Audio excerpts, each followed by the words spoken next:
Hello, friends. Are you ready to explore the fascinating world of MobLand? Released on March 30th, 2025, this film has sparked endless discussions, and today, we're bringing you all the hidden gems, stunning details, and unforgettable moments. If you enjoy this deep dive, be sure to hit that like button. It really helps our channel grow. And don't forget to subscribe for more exciting movie explorations. Let's jump right in and uncover the magic together. MobLand, released on August 4th, 2023, is a gritty, emotionally charged crime thriller that pulls viewers into the heart of the American South, where desperation, addiction, and moral compromise rule the streets. Directed by Nicholas Maggio, the film presents a hauntingly raw portrait of small-town decay and the ripple effects of organized crime when it touches the lives of ordinary people. What makes this film stand out isn't just its subject matter. It's the way it delivers that story, wrapped in compelling performances, haunting visuals, and a steadily escalating sense of danger that refuses to let go. The story follows Shelby, a working-class mechanic and struggling father, played with intense vulnerability by Shiloh Fernandez. Shelby's life is unraveling. His family is hanging by a thread financially, and the hopelessness that surrounds him pushes him toward a desperate choice. Pressured and manipulated by his reckless brother-in-law, Trey, portrayed with frenetic energy by Kevin Dillon, Shelby is pulled into a robbery targeting a local pill mill. This decision, made in a moment of quiet despair, ignites a storm he never saw coming. The robbery attracts the attention of the New Orleans Mafia, and more importantly, their most ruthless enforcer, Clayton Minor. Stephen Dorff's portrayal of Clayton Minor is the film's true heartbeat of fear. Cold, calm, and relentlessly focused, he isn't just a killer. He's a reminder that when you take from the wrong people, there's no turning back. Dorff doesn't need over-the-top violence to intimidate. His power lies in subtle glances, calculated pauses, and a chilling sense of certainty. Every moment he's on screen, there's a weight in the air, as though the very environment recognizes the danger he brings. As Clayton descends on the town, the narrative spirals into a slow-burn collapse, dragging everyone into its gravity. Shelby finds himself caught between trying to protect his family and dealing with the consequences of a crime he never truly wanted to commit. He isn't a hero, and that's the point. What makes his story so resonant is its authenticity. He's flawed, terrified, and profoundly human. His desperation is recognizable. He could be any man on the edge, trying to do right in a world that won't allow it. The setting itself becomes a character. The film is drenched in southern atmosphere, the hazy light, the peeling paint on old buildings, the sense of isolation that clings to every corner of the town. This isn't a cityscape of organized power. It's a place slowly eroding under the weight of poverty, addiction, and indifference. Nicholas Maggio uses every inch of that backdrop to amplify the emotional weight. Long silences, empty roads, and dilapidated houses all echo the inner decay of the characters' lives. One of the film's greatest strengths lies in its pacing. It doesn't rush. It takes its time to build the world and let you sit with the consequences. The violence, when it arrives, is swift and shocking, not stylized, but brutal in its realism.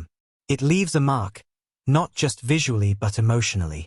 The choices characters make, no matter how minor they seem, lead to irreversible outcomes. There are no clean getaways in MobLand. Everyone gets dirted. What elevates the film beyond its genre is its quiet refusal to glamorize crime. This isn't a story about slick gangsters or clever heists. It's about what crime really does, to families, to towns, to the human soul.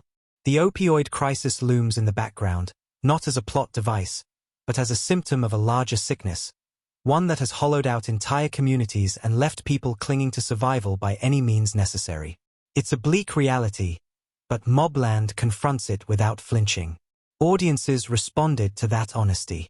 While not a blockbuster, the film found its audience in those who crave storylines with depth and emotional consequence. People talked about Dorff's icy intensity, the unexpected tenderness of certain moments, and the devastating inevitability of Shelby's unraveling. It sparked conversations around addiction, poverty, and what justice really means in places where systems have failed. It's not just a crime story, it's a social commentary disguised as a thriller. Visually, the film is a stunner. Not in a glossy, overproduced way, but in its use of light, shadow, and space. The cinematography is deliberate. Each frame feels like it was chosen to emphasize either isolation or threat, and often both. The tension in scenes lingers long after the characters have left the frame. There's a weight to the silence, a sense that something terrible could happen at any moment, and often does. But for all its violence and bleakness, there are moments of aching humanity. The quiet dinner scenes, Shelby's interactions with his wife and child, the brief flashes of hope that flicker before being swallowed by reality. They remind us that at the center of all this chaos are people who didn't ask for this life.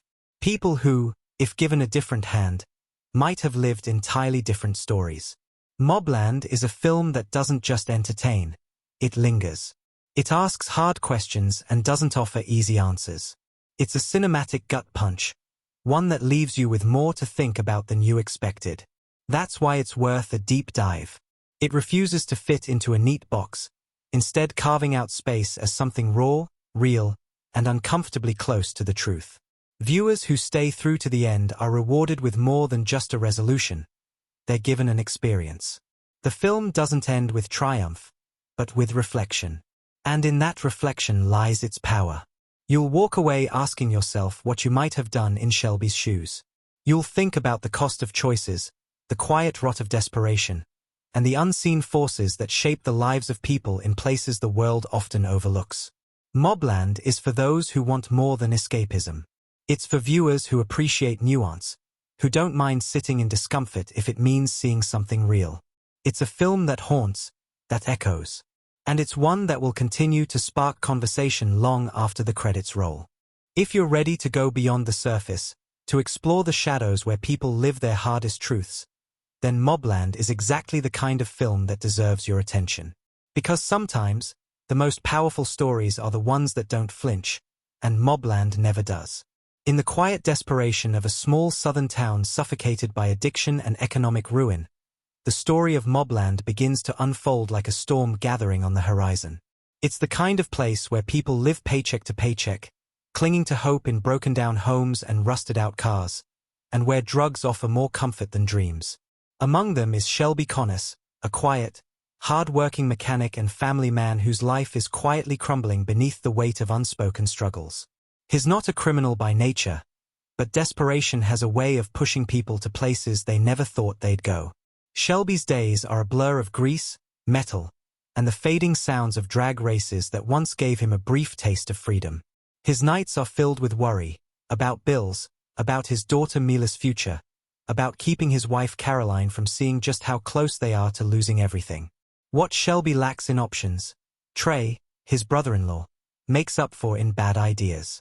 Trey is the kind of man who makes trouble look casual. Loud, impulsive, drowning in gambling debts and bravado, he carries himself like a man who's always 2 steps from the edge.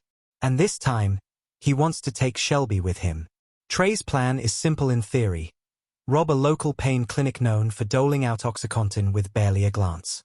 He paints it as a victimless crime, easy money from people already exploiting the town. Shelby resists. He knows better. But the pressure builds. The bills stack up. The sense of being cornered grows unbearable. Eventually, and reluctantly, he agrees. That moment, quiet and filled with dread, marks the point of no return.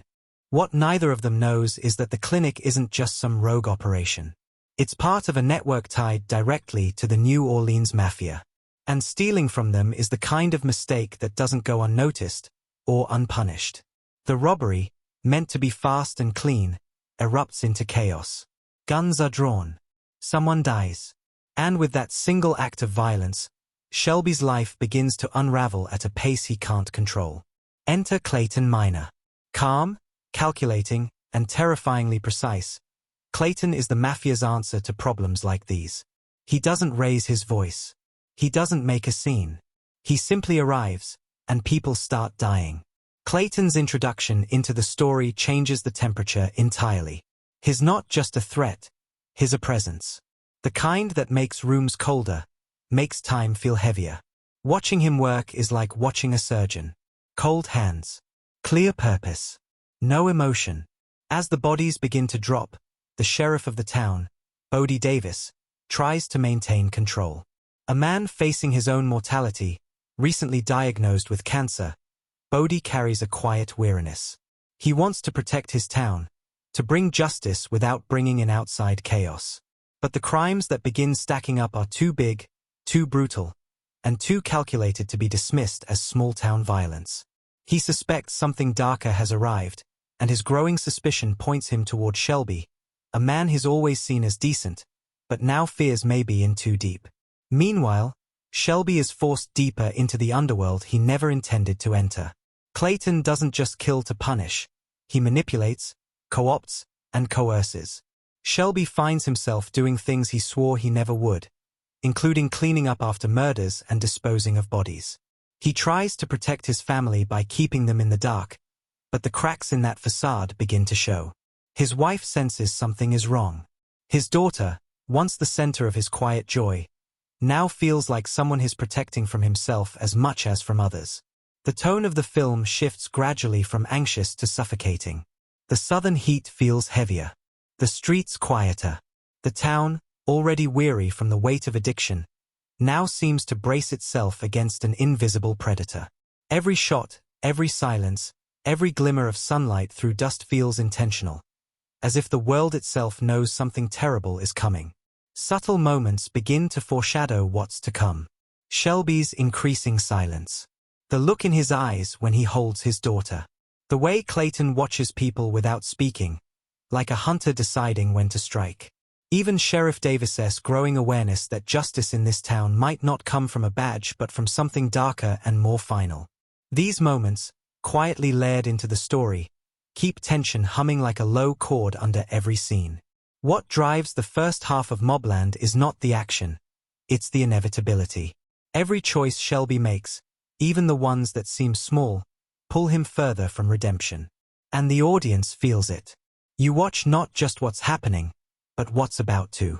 The violence is never excessive, but when it comes, it hits hard. A reminder that in this world, mistakes aren't corrected, they're punished. And often, they're punished with blood. Yet through all the chaos, Shelby remains human. That's the heartbreak of it. He's not a monster. He's not a hero either. He's a man who wanted to do right and ran out of options. A man who traded one bad decision for another, hoping that somewhere down the line, it would lead to peace. His struggle is quiet but powerful, a slow implosion of guilt, fear, and the realization that there may be no way out. As the first half of the story closes, everything is in motion. The mafia is circling. Clayton is closing in. Sheriff Davis is beginning to see the full shape of the nightmare unfolding in his town. And Shelby? He's caught in the middle, sinking faster with every breath. What makes this portion of MobLand so gripping isn't just the tension, it's the inevitability. The sense that the noose is tightening, that the consequences are coming, and that nobody, not even the innocent, will be spared. The tone is relentless, but never rushed. It lingers, forcing viewers to live with the characters, to sit in their fear, and to ask themselves what they would do if pushed that far. The film doesn't rely on spectacle. It relies on atmosphere, performance, and the suffocating weight of choice. And in doing so, it crafts a first half that is as immersive as it is haunting. Each moment, each decision, each small step deeper into the darkness builds towards something that feels both inevitable and completely unpredictable.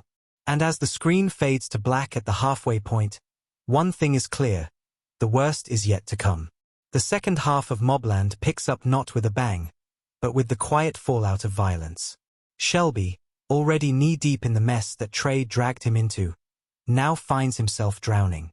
The weight of the robbery, the deaths, the lies, it all begins to fracture him from the inside. He's still trying to hold on, to shield his family, to find a way out. But the more he clings to that hope, the more it slips through his fingers. Every move he makes is now watched. Every word carries risk.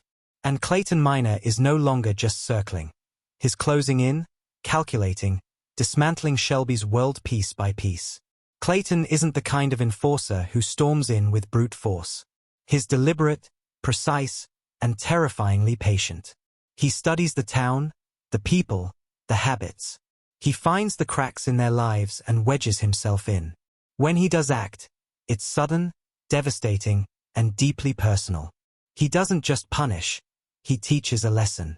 One of the film's most chilling sequences comes not in a blaze of gunfire, but in a simple, quiet confrontation that ends with a life taken without fanfare. Just the cold understanding that Clayton always gets what he came for. Sheriff Bodie Davis, caught between declining health and the growing body count, starts putting the pieces together. He's not blind. He sees Shelby unraveling, sees Trey getting more erratic, sees the fear creeping into a town that's already seen too much. Davis has been around long enough to recognize when a local mess turns into something bigger, something darker. But he's not just a lawman. He's a man who knows he's running out of time. And with every day that passes, the cancer in his body becomes a reflection of the cancer infecting his town. He wants to make things right, not just for justice, but for peace, before he's gone. Meanwhile, Trey's behavior becomes increasingly reckless. Guilt, paranoia, and fear gnaw at him until he's no longer just a loose end. He's a ticking bomb. He drinks more, he talks too loud, and eventually, he crosses a line that makes his fate inevitable. Trey thought he understood the game. He thought he could cheat the odds, make a quick buck, and walk away. But the mafia doesn't forget, and it doesn't forgive. His end isn't just tragic. It's a brutal reminder of how deeply over his head he really was. For Shelby, watching Trey fall apart is like looking into a mirror, a glimpse of what he could become if he lets go completely. But even as he tries to steady himself, the decisions he's made start catching up to him in ways he can't control. His wife Caroline begins to pull away. The lies become harder to maintain. The fear in her eyes grows more visible with each passing scene. Mila, once his anchor, now feels like a reason to run, but there's nowhere left to run to. Then comes the turning point, an unexpected visit, a demand, a final job. Clayton doesn't ask. He makes it clear, if Shelby doesn't help clean up the mess, his family will pay the price. The film takes a breath here, lets the dread settle. Shelby stands at the edge of a cliff, knowing full well that jumping might save his family but will almost certainly cost him his soul. It's a choice that doesn't feel like a choice at all, just the next step in a chain of consequences that started the moment he said yes to Trey's plan. In a dark and beautifully shot sequence, Shelby is forced to accompany Clayton on what's presented as a cleanup operation. But this isn't just about removing threats, it's about sending a message. Clayton's method of execution is cold and practiced, and the way he involves Shelby in it is almost ceremonial, a perverse form of baptism. Shelby doesn't pull the trigger, but by being there, by facilitating it, he's complicit in a way he can't ever come back from. It's here that the transformation is complete. The man who started this journey to protect his family has now become the very danger he once feared. And yet, it's not all surrender. There's still a flicker in Shelby, a refusal to go quietly. As Clayton tightens the leash, Shelby starts looking for ways to strike back. He knows he can't outrun Clayton, but maybe, just maybe, he can outthink him. The tension ramps up as Shelby begins to work quietly, subtly. He begins documenting what he knows, reaching out to Sheriff Davis with coded messages, clues, anything that might help bring Clayton down. It's a desperate, dangerous gamble, but it's all he has left. Meanwhile, Davis, sensing Shelby's conflict and understanding the bigger threat Clayton represents, makes the kind of decision only a dying man can make. He stops playing by the rules. He starts setting traps. And in doing so, he prepares for a final confrontation that he knows he might not survive. The climax is not explosive in the traditional sense. It's personal, grim, and emotionally charged. Shelby lures Clayton to a remote location, baiting him with false intel and the promise of a new lead. Clayton, never one to trust, comes prepared. But this time, so does Shelby. What follows is a brutal, intimate standoff that feels like the entire film has been building to this single moment. Every line of dialogue crackles with tension. Every glance carries weight. And when the violence comes, it's fast, final, and deeply satisfying in its realism. But nothing in MobLand ends neatly. Clayton doesn't go down easily, and the cost of victory, if you can call it that, is steep. Shelby is wounded, physically and emotionally. Sheriff Davis, gravely injured in the final confrontation, uses the last of his strength to ensure the evidence Shelby collected makes it into the right hands. It's a bittersweet act of justice from a man who knew his time was limited but chose to spend it fighting for something larger than himself. In the aftermath, Shelby is left standing, but barely. The town, scarred by the events, begins to stitch itself back together in small, quiet ways. There's no grand speech, no sweeping score. Just Shelby, returning home, blooded and haunted, looking into the eyes of his daughter and realizing that while he may have saved her, a part of him is gone forever. Caroline doesn't say anything when he walks in. She just sees him, really sees him, and the silence between them says everything. She knows. They both do. The threads of the story, Shelby's fall, Trey's recklessness, Clayton's menace, Davis's sacrifice, all come together in a way that feels earned. Nothing is wasted. Every scene, every choice, every painful step adds up to a picture of a man trapped by circumstance, fighting for scraps of hope in a world that offers very little mercy. By the final frame, MobLand has taken viewers on a journey not just through crime and violence, but through the moral complexities of survival. It asks uncomfortable questions and never offers easy answers. It shows how quickly a good man can be broken, and how hard it is to put the pieces back together. And it leaves you with a lingering sense of unease, not because the story is unfinished, but because you realize it could happen anywhere. To anyone. That's the power of the film's conclusion. It doesn't try to redeem Shelby in some grand gesture. It doesn't pretend everything's okay. Instead, it honors the truth of the story it told. A truth where justice costs everything, and survival sometimes feels like the smallest kind of victory. It's not just an ending. It's a reckoning. And it stays with you long after the credits roll. Shelby Connors is a man who begins the story quietly suffering, and by the end, has been reshaped entirely by that suffering. He's the kind of character that speaks not with grand speeches but with glances, with the weight of his silences. From the moment he first appears, it's clear that Shelby carries more than just the stress of work and family. There's a heaviness in him, the kind that comes from dreams slowly slipping away and responsibilities pressing down like bricks.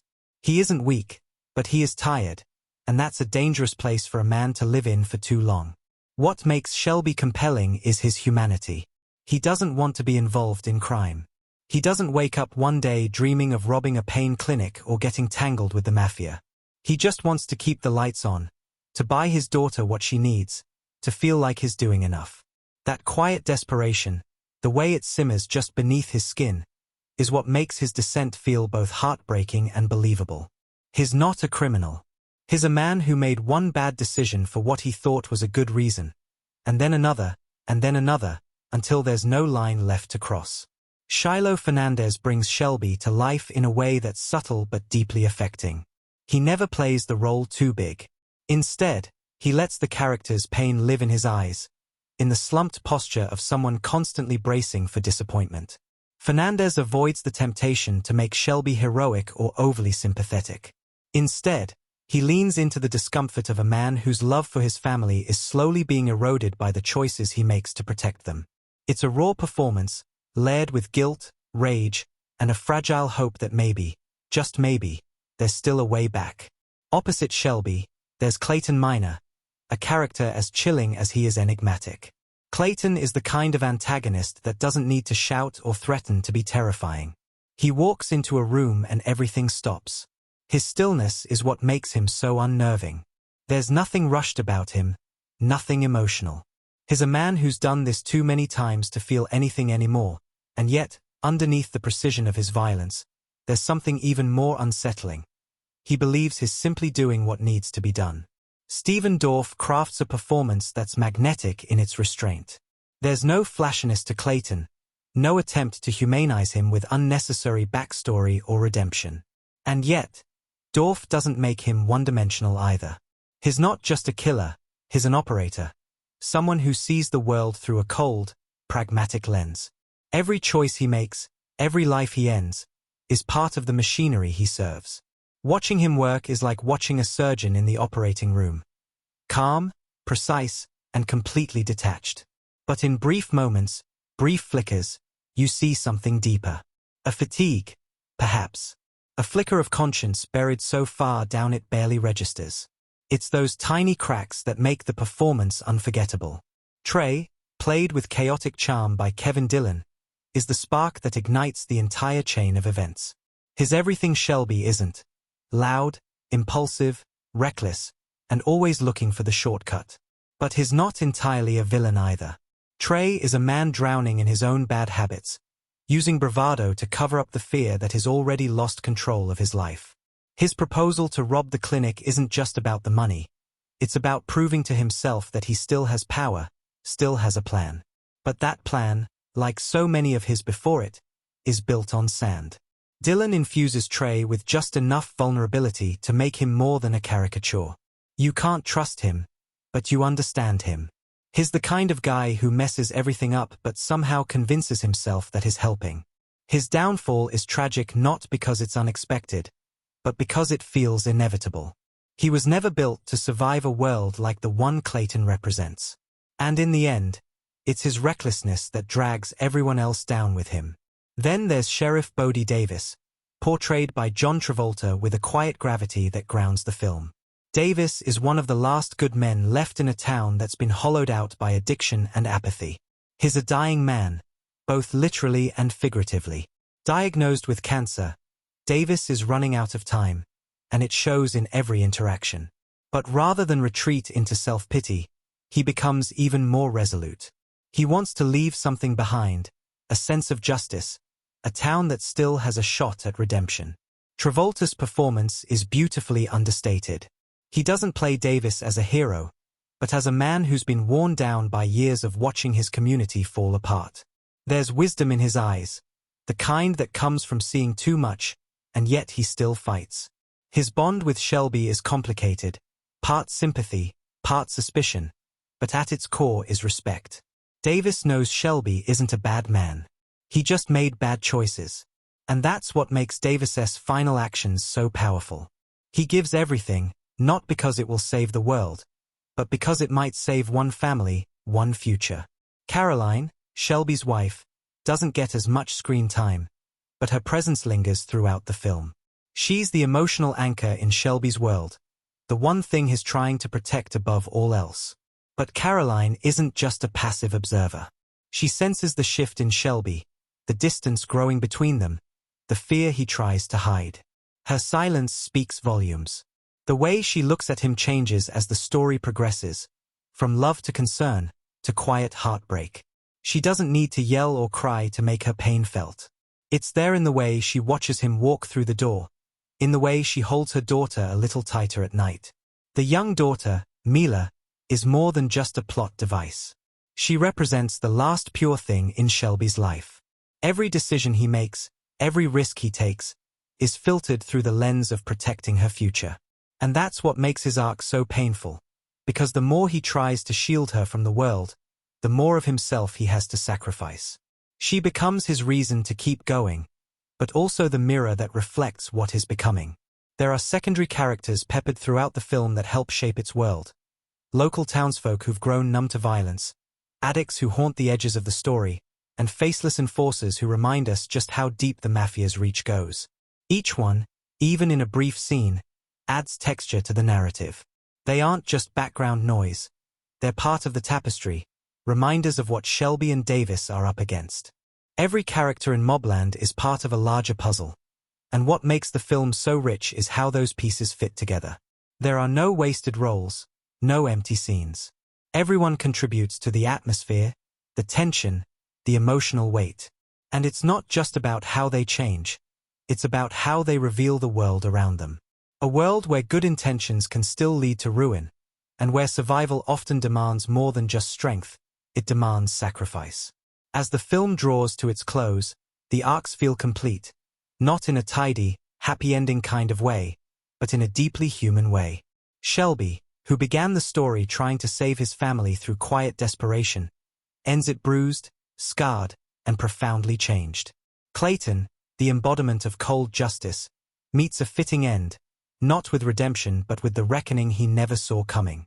Trey gets what was always coming to him, and Sheriff Davis leaves behind a small legacy of truth, carved out in blood and sacrifice. What's remarkable is how every performance contributes to the film's emotional weight. It's not just about what the characters say or do, it's about how they exist within the world. The casting is pitch perfect, the acting honest and raw. These aren't roles built for awards bait. They're characters built to be remembered, to haunt you long after the film fades to black. And that's the brilliance of MobLand. It doesn't just tell a story. It lives in its characters. It breathes through their choices, their flaws, their pain. It asks us to sit with them, to understand them, and maybe, in some small way, to see ourselves in them. Because when everything falls apart, when the smoke clears and the dust settles, what's left are the people. Broken, bruised, but still standing. And that, in the end, is what gives the film its soul. In MobLand, the layers of storytelling are more than just what appears on the surface.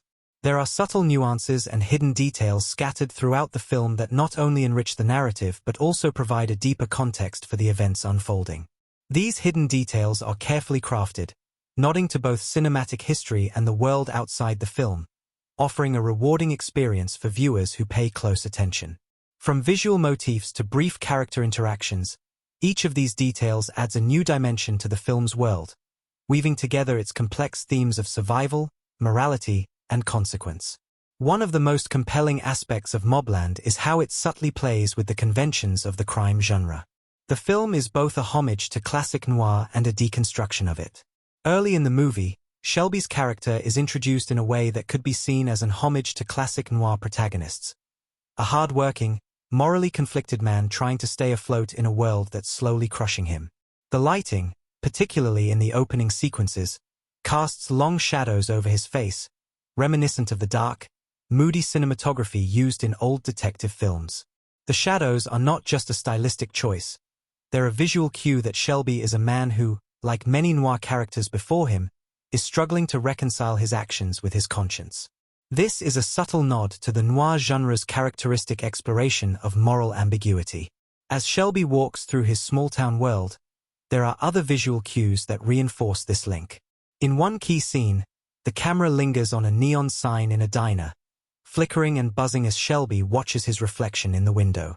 It's an intentional callback to the flickering lights and fractured reflections often used in noir films to signify the disintegration of a character's sense of self.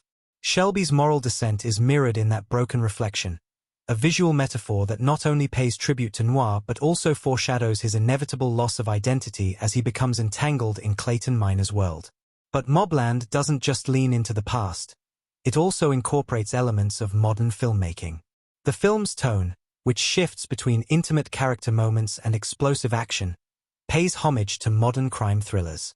The pacing and the way the tension builds in small, deliberate increments evoke films like No Country for Old Men and The Town, where character development and suspenseful atmosphere are just as important as the violent confrontations. It's a film that understands the value of slow-burn tension, making the moments of action all the more impactful when they finally arrive. This mix of old and new styles gives MobLand a timeless quality, one that's both familiar and fresh. Moving into the realm of symbolism, one of the film's most striking motifs is the recurring use of roads and vehicles. Shelby's journey throughout the film is often depicted through his movement on these roads. Whether he's driving to meet someone, escaping danger, or simply heading home, these scenes are frequent markers of his internal struggle. The roads, endless and winding, are a metaphor for Shelby's personal journey.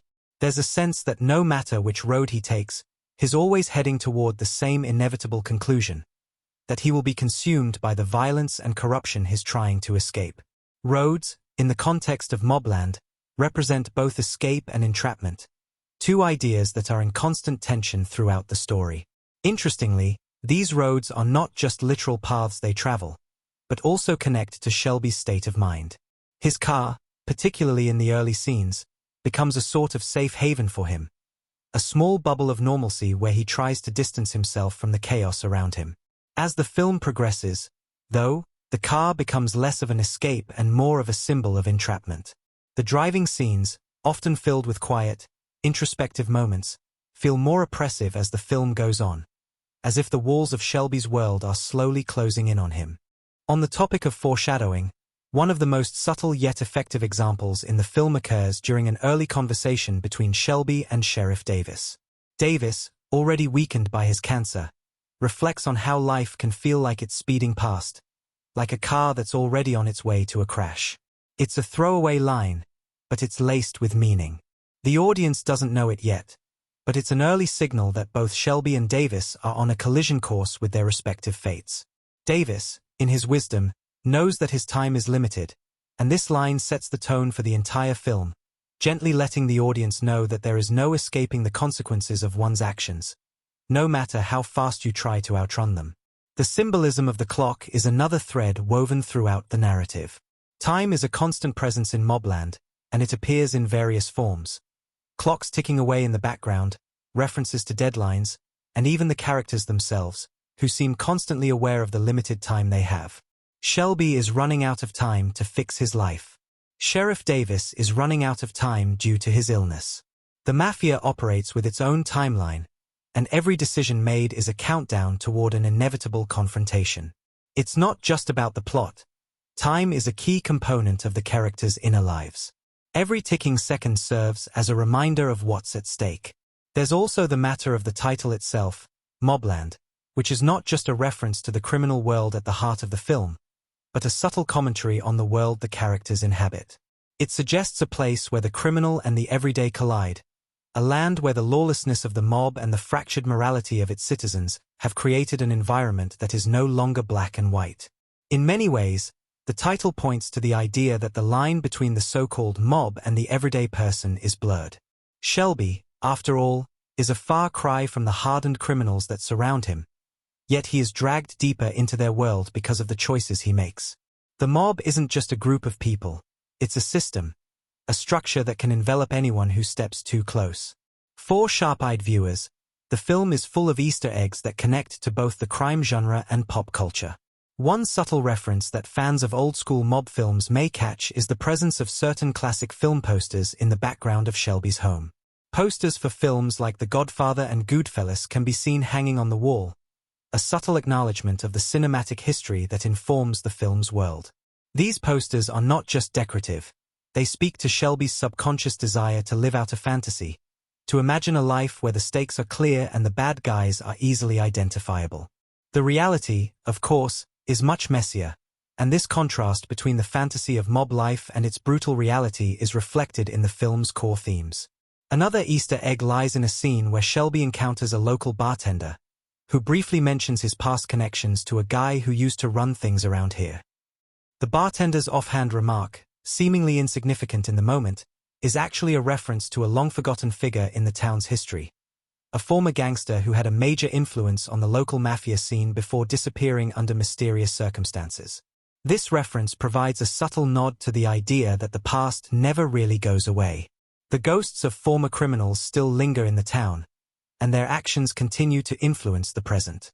It's a perfect encapsulation of the film's theme of cycles, the idea that history is doomed to repeat itself unless someone breaks free. The use of color throughout MobLand is another hidden detail that adds a layer of meaning to the story. Early in the film, the color palette is muted, with shades of gray and brown dominating the scenes. This reflects Shelby's moral gray area and the sense of being stuck in a world where there's no clear right or wrong. As Shelby becomes more entangled in the mafia's web, the colors begin to shift subtly. Red, often associated with danger, anger, or violence, begins to appear more frequently in key scenes, such as in the lighting during confrontations or in the backgrounds of locations where deals go down. This shift in color is a visual cue that Shelby is descending further into chaos and bloodshed, and it mirrors his internal state. In a small but telling detail, the film's score also incorporates pieces of music that sound slightly off-kilter, hinting at the discord in Shelby's life. These moments of musical unease punctuate scenes where Shelby is at a crossroads, where he's forced to make a choice that will change everything. The dissonant notes reflect the character's uncertainty, as well as the tension between the life he wants and the one he's being dragged into. For those who are paying close attention, MobLand rewards them with an intricate web of subtle nods, foreshadowing, and hidden connections. The Easter eggs are not just for show. They serve to deepen the story, enriching the themes and the characters. These hidden details make MobLand a film that, on multiple viewings, continues to reveal more of its layered narrative, drawing viewers back into its world to uncover even more secrets. Every frame, every line, every detail has a purpose, and it's this careful craftsmanship that elevates the film beyond a simple crime drama into something more profound, more reflective, and more memorable. The making of MobLand was far from a simple journey. Behind the intense, gripping narrative and polished final product lies a complex and sometimes turbulent production process, full of unexpected challenges, fascinating decisions, and stories that give the film an added layer of depth. While audiences were treated to an engaging crime drama, the behind-the-scenes tales reveal the intricacies of bringing such a raw and compelling story to life. One of the most unexpected challenges the production team faced was the weather. Filming in a small rural town with a distinctly southern atmosphere, the crew had to contend with the unpredictable and often harsh weather conditions. What had initially been planned as a brief spring shoot turned into a race against unpredictable storms, intense heat waves, and humidity that would have been daunting for even the most seasoned crew. In particular, the outdoor scenes, which were essential for the gritty feel of the film, posed difficulties as the rain washed out several days of shooting. The production team had to make some quick decisions, including reworking the shooting schedule and coming up with creative ways to work around the storms. It was in these moments of adversity that the resourcefulness of the film's crew really shone through. Director Ethan Davidson, known for his meticulous attention to detail, didn't let these setbacks hinder the vision. Instead, he used the adverse conditions to enhance the authenticity of the atmosphere. Rain-drenched streets and overcast skies became more than just weather. They added a sense of impending doom to the world the characters inhabited, underscoring the oppressive tone of the film. There's something almost poetic in how the weather seemed to mirror the characters' struggles, their lives constantly being battered by forces beyond their control. These challenges, though frustrating at the time, played a huge role in shaping the final film. On the casting front, MobLand is filled with performances that elevate the film beyond its standard genre fare. But one of the most fascinating aspects of the casting process was the director's choice to cast Shiloh Fernandez as Shelby Connors, the film's conflicted protagonist. Fernandez, known for his more youthful roles in films like Evil Dead and Red Riding Hood, was initially an unconventional choice for a character as worn and broken as Shelby. However, it was his ability to portray vulnerability with just the slightest hint of toughness that ultimately made him perfect for the role. Davidson and the casting director saw something in Fernandez's eyes, a quiet intensity that suggested a man who had been through far more than he was letting on. And when he stepped into the role, it was clear that Fernandez was more than just a pretty face. He brought layers of complexity and depth to a character who could have easily been one-dimensional. But Fernandez's casting wasn't without its challenges. The actor spent months preparing for the role by immersing himself in the world of small-town America, visiting towns similar to the one portrayed in the film, talking to locals, and understanding the rhythms of their lives. He even went so far as to shadow a real-life man in a similar position to Shelby, a man struggling to make ends meet while balancing familial duties with dangerous choices.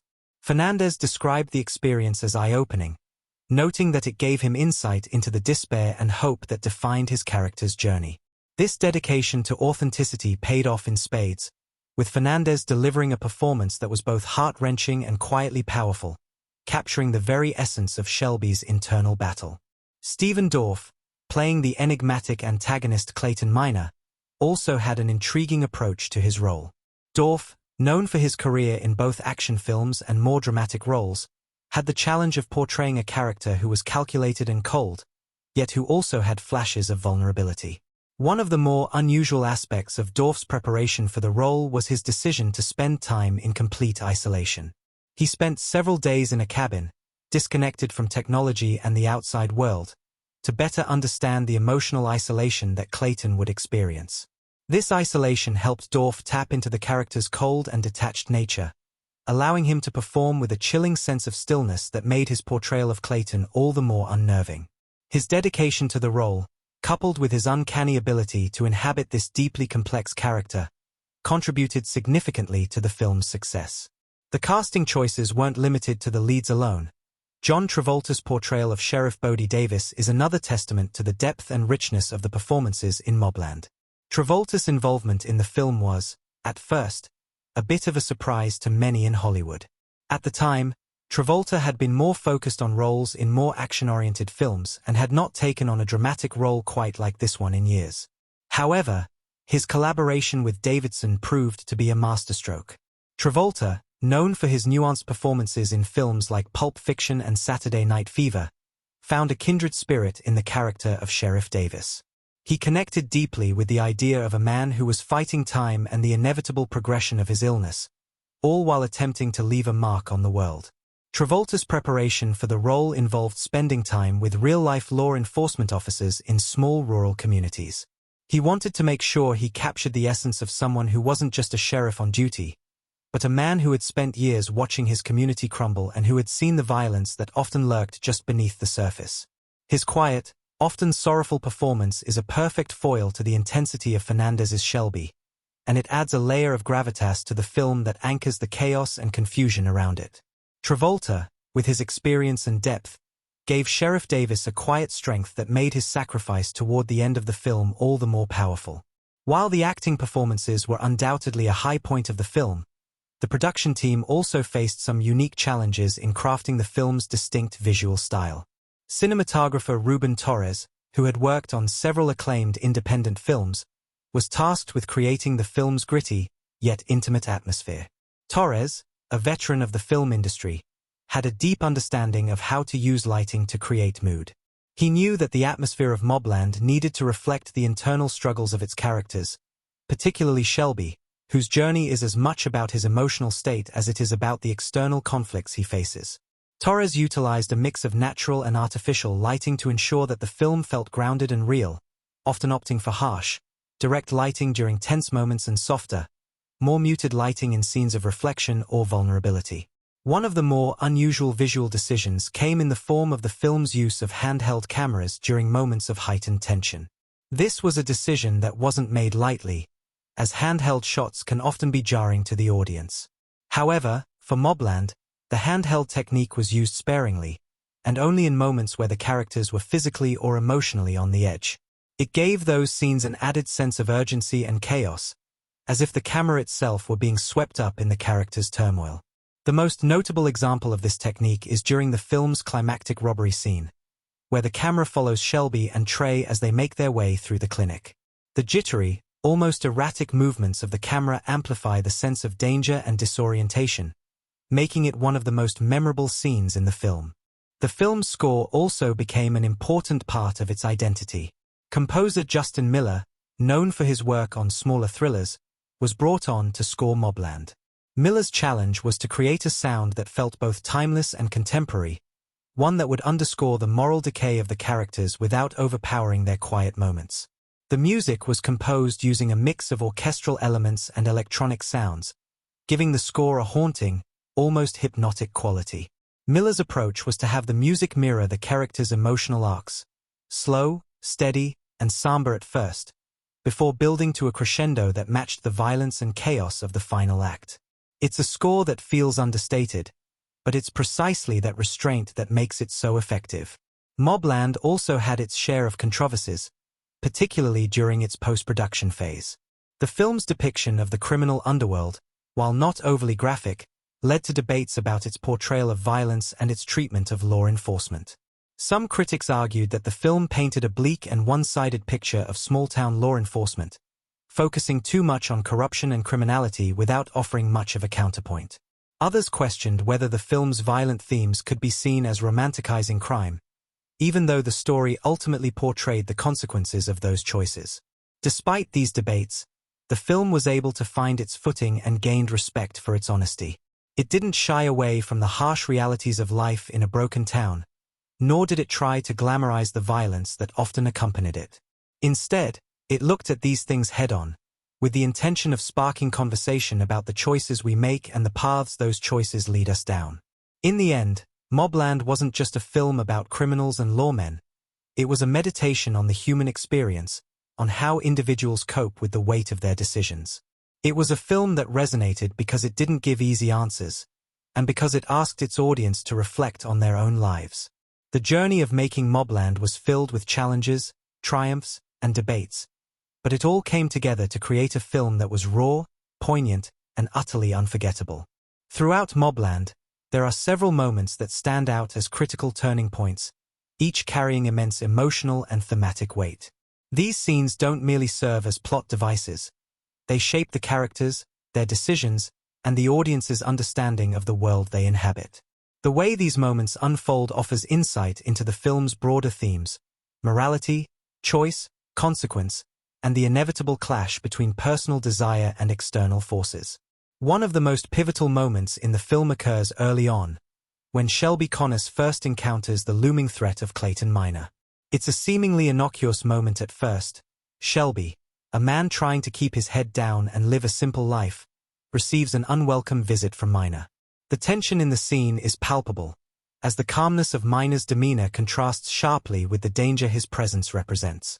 What makes this scene so crucial is not just the interaction between Shelby and Minor, but how it sets the stage for Shelby's moral struggle throughout the film. The moment is deceptively simple, yet it's a key turning point because it marks the moment Shelby realizes that his quiet, ordinary life is slipping through his fingers. His reluctance to engage with Minor initially shows a man trying to avoid conflict. Yet, Minor's directness and the weight of his threats force Shelby to confront the reality of his situation. He can no longer live in the comfort of denial. This encounter acts as the catalyst for everything that follows. As the tension builds in the scene, Minor's calm but threatening words echo in Shelby's mind, laying the groundwork for his future decisions. It's a moment of realization that hits Shelby on a visceral level, and it serves as the emotional foundation for the character's actions throughout the rest of the film. The underlying theme of choice, and the consequences that come with it, is explored even further in the robbery sequence, one of the film's most harrowing and emotionally charged scenes. What begins as a simple, perhaps impulsive plan to secure some quick cash spirals out of control, and Shelby's decision to go through with it marks a point of no return. This moment is so impactful because it's not just about the immediate stakes of the robbery itself. It's about the emotional toll it takes on Shelby. From the very beginning, there's a palpable sense that something is off about the plan. But Shelby, in a desperate bid to solve his problems, ignores his gut instincts and pushes forward. This moment is particularly critical because it represents Shelby's internal conflict coming to a head. He has spent much of the film trying to maintain control over his life and avoid the moral compromises that would follow if he got involved in Clayton Minor's criminal activities. But this heist marks the moment where Shelby crosses a line, where his idealism is shattered by the harsh reality of the world around him. The stakes in this sequence escalate quickly, and the audience is left grappling with the question of whether Shelby will be able to live with the consequences of his actions. What is particularly striking about this scene is how it exposes the vulnerability of Shelby's character. The robbery doesn't go as planned, and the aftermath forces Shelby to confront the reality that his choices have real, irreversible consequences, not just for him, but for the people around him as well. The way the robbery sequence is shot adds to its emotional intensity. The shaky, handheld camera work heightens the feeling of chaos, and the quick cuts between characters' reactions, panic, fear, and regret, create a sense of urgency and mounting dread. It's not just a robbery, it's the unraveling of Shelby's tightly held sense of control. His body language shifts in subtle but telling ways. He's no longer the passive man we saw at the beginning of the film, trying to hold onto some semblance of normalcy. Now, he's fully immersed in a violent, unpredictable world that has been unable to avoid any longer. The scene becomes a turning point because it encapsulates the larger themes of the film: moral decay, the struggle for control, and the realization that every decision comes with a price. One of the most emotionally charged moments in MobLand occurs later in the film, when Shelby is forced to confront his own father, a man who has played a significant role in shaping his moral compass. The confrontation between them is loaded with years of unspoken resentment, and the tension in the room is thick enough to cut with a knife. The dialogue in this scene is sparse, but every word is heavy with meaning. The two men are fundamentally different: Shelby, a man struggling to make sense of his decisions, and his father, a man who has long embraced the murky moral waters of the criminal world. This confrontation doesn't just serve as a catalyst for the film's plot. It serves as the emotional heart of the story. It's a moment where the generational divide between them becomes apparent, and where Shelby's struggle with his own identity and choices reaches its peak. What makes this scene so effective is the way it speaks to the core of Shelby's dilemma. Throughout the film, Shelby is trying to break free from his father's shadow, to build a life that isn't defined by violence and crime. But in this scene, he's forced to confront the truth. No matter how much he tries to distance himself, he is, in many ways, the product of his environment. The anger and frustration that boil over in this confrontation reveal a deep-seated pain in Shelby, a pain that has been festering for years. He's been trying to escape his past, but the harsh reality is that his past is an inextricable part of who he is. The emotional weight of this moment is underscored by the way it impacts the audience's perception of Shelby. The film has spent much of its runtime building Shelby up as a well-intentioned man who, despite his flaws, seeks redemption. But in this moment of raw confrontation, the audience is forced to reconsider the man they thought they knew. This scene pulls the viewer deeper into the complexities of Shelby's character, forcing them to grapple with the uncomfortable truth that redemption is not always as simple as choosing the right path. It's a moment that shakes the audience, making them question what it really means to be trapped by one's past and whether it's possible to escape a destiny that seems written in stone. As the film nears its conclusion, one of the most powerful scenes is the final showdown between Shelby and Clayton Minor. This sequence is the culmination of all the tension that has been building throughout the film. It's an intense, high-stakes confrontation that forces Shelby to make the ultimate decision about who he wants to be. By this point in the film, the stakes are higher than ever. Shelby's moral journey has taken him to a point where he must decide. Will he finally take a stand against the man who has been manipulating him, or will he succumb to the violence and corruption that has already taken hold of his life? What makes this final confrontation so gripping is the way it ties back to everything Shelby has been grappling with throughout the film. It's not just about defeating Minor, it's about Shelby confronting his own fears, doubts, and limitations. The scene is full of visceral emotion, but it's also a moment of self-discovery for Shelby. He realizes that in order to move forward, he must shed the remnants of the man he was before. He must make a choice that reflects who he truly wants to become, rather than who the world has forced him to be. The direction and pacing of this final sequence are masterful. The tension slowly builds as Shelby and Minor circle each other, each aware of the other's intentions. The film's score, which has been haunting and subtle throughout, swells during this scene, adding to the sense of impending doom. Every beat feels earned, and every action feels consequential. The final resolution, while tragic, is satisfying because it feels like the natural outcome of everything Shelby has faced. There's no easy way out for him, and in many ways, that's the film's most profound statement. By the time the credits roll, the audience is left with a deep sense of unease. The film doesn't offer a neatly wrapped-up ending with a clear moral lesson. Instead, it leaves viewers with the lingering question: what does it mean to be redeemed, and can anyone truly escape their past? The emotional and thematic weight of MobLand rests heavily on the choices the characters make, and on the inevitability of consequences. Each of the key moments in the film builds toward this larger question, making the experience feel like an emotional journey rather than just a plot-driven story. Ultimately, MobLand succeeds in creating a story that isn't just about action or violence. It's about the human condition, the choices we make, and the price we pay for them. Each pivotal moment in the film is a reflection of this larger theme, and the way these moments unfold creates an emotionally charged narrative that resonates long after the credits have finished rolling. The film doesn't offer easy answers, but it asks profound questions that invite the audience to reflect on their own choices and the consequences that inevitably follow. When diving into the world of filmmaking, one quickly realizes that a film is more than just the script or the actors. It's a complex blend of creative vision, technical innovation, and the sheer effort of everyone behind the scenes. MobLand is no exception, a film whose raw emotional depth and powerful storytelling were made possible not only by exceptional performances but also by a slew of behind-the-scenes decisions that elevated its impact. The intricate craftsmanship of MobLand reveals how the creative and technical choices work together to create a seamless, immersive experience that resonates long after the credits roll. From the very beginning, the director, Ethan Davidson, was determined to create a film that wasn't just a standard crime drama. He envisioned a film that captured the gritty realism of small-town life, with all its beauty, despair, and the ever-present weight of looming violence. The visual tone of the film became central to this vision, and much of the movie's success can be attributed to the decisions made in the pre-production phase. Davidson worked closely with cinematographer Ruben Torres, a veteran known for his subtle yet impactful approach to storytelling through visuals. Together, they spent months discussing the visual language of the film, looking for ways to capture the stark contrast between Shelby's inner turmoil and the beauty of the landscape around him. Torres was particularly drawn to the idea of using natural light as much as possible to create a sense of realism. Instead of relying heavily on artificial lighting, they often used the soft glow of sunrise or the harsh midday sun to illuminate the scenes. This decision not only added authenticity to the setting but also served as a symbolic tool.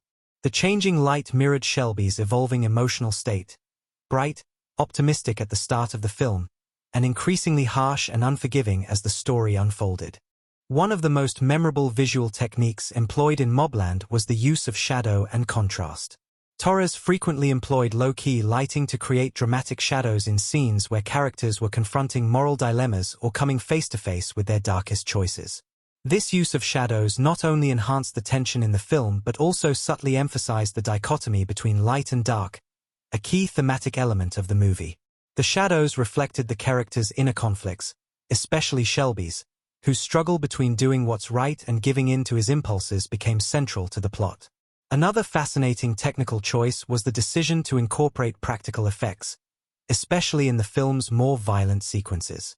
While many modern films rely heavily on CGI to depict action, MobLand took a different route, opting for practical effects whenever possible.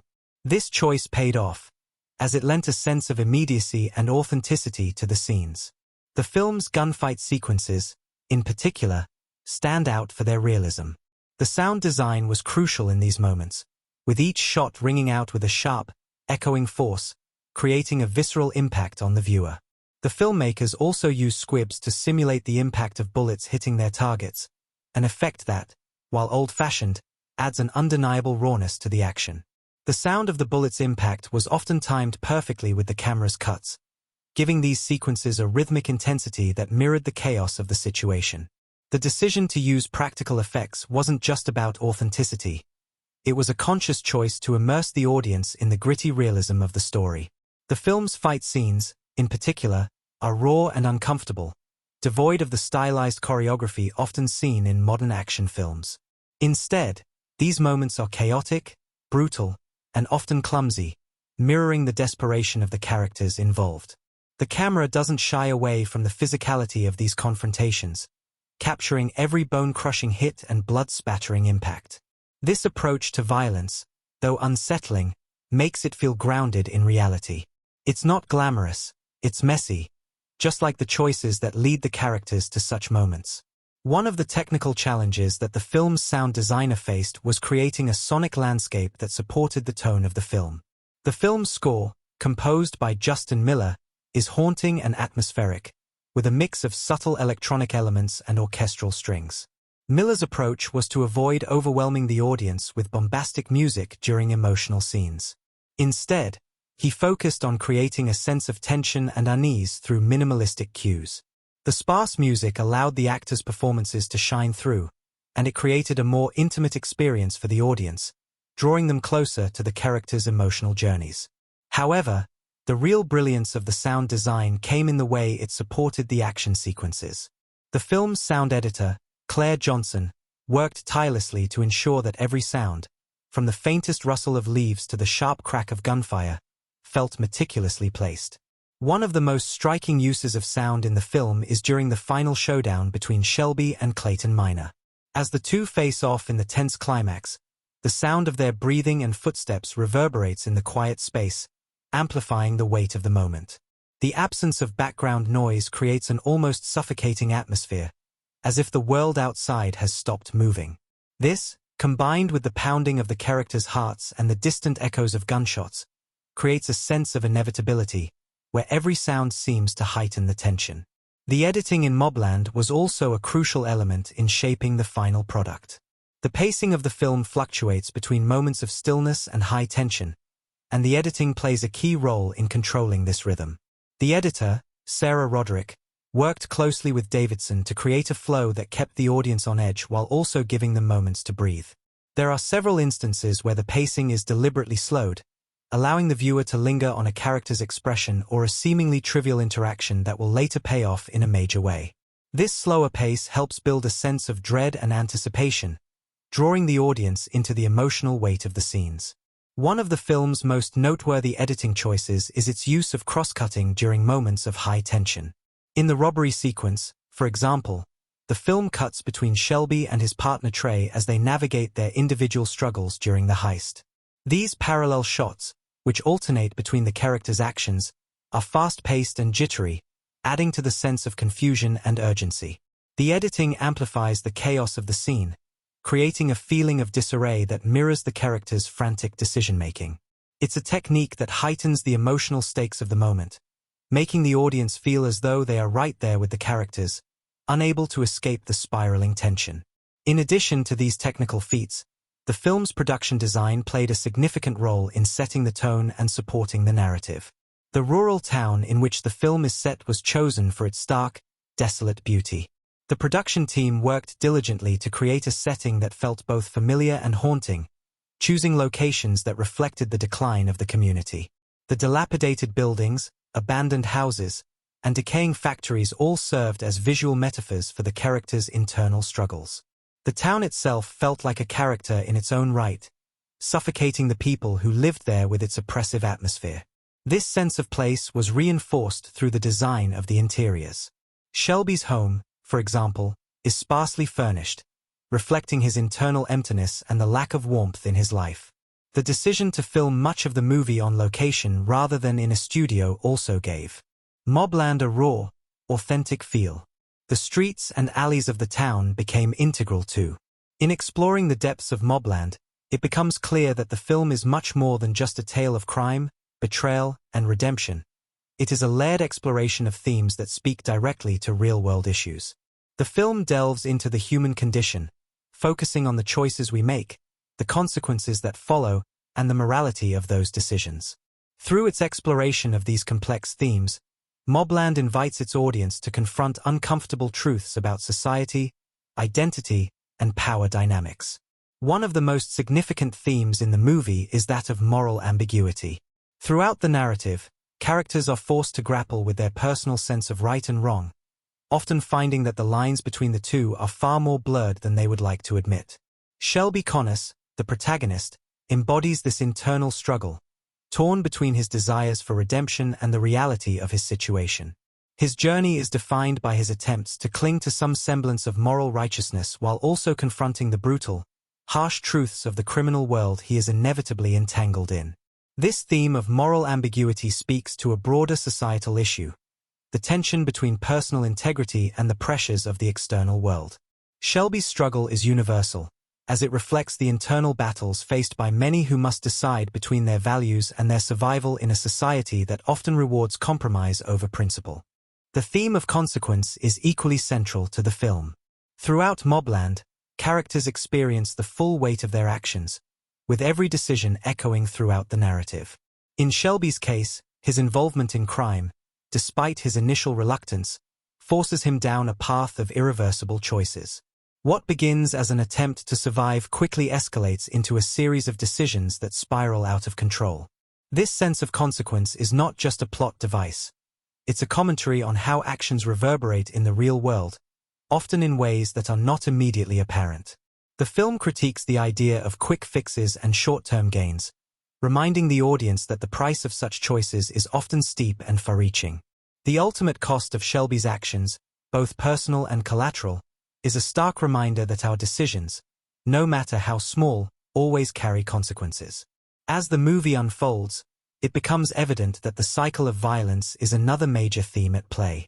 The film paints a portrait of a world where violence breeds more violence, where people are born into environments of crime and corruption, and where breaking free from that cycle seems almost impossible. Shelby's life, marked by a past steeped in violence, becomes a microcosm of this larger societal issue. The cycle of violence isn't just about physical altercations or crime. It's about the inheritance of trauma, the way it affects subsequent generations, and how it shapes the choices individuals make.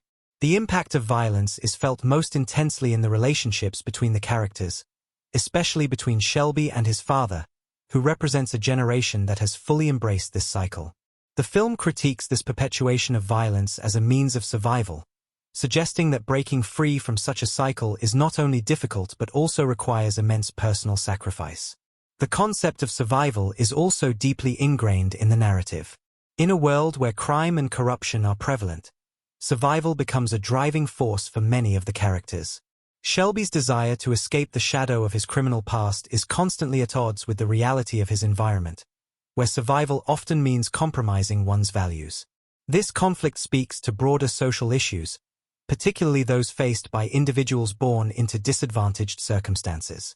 The film underscores the struggles faced by individuals who are forced to make difficult choices just to survive, whether that means turning to crime, submitting to corruption, or abandoning their sense of morality. It reflects the harsh realities faced by many in marginalized communities where options are limited, and survival is often prioritized over ideals. Beyond these more evident themes, MobLand is rich with symbolism that enhances its exploration of these complex ideas.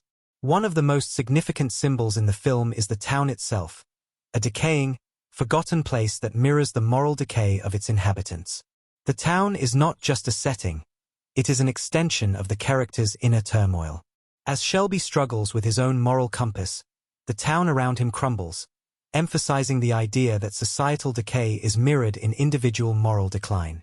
The film's depiction of the town's deterioration, abandoned buildings, overgrown streets, and a lack of hope, serves as a powerful visual metaphor for the cycle of violence, corruption, and desperation that pervades the characters' lives.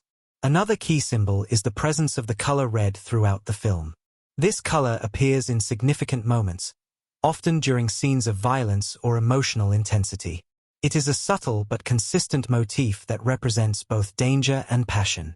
The use of red in the film is particularly effective in scenes where characters make choices that will have irrevocable consequences.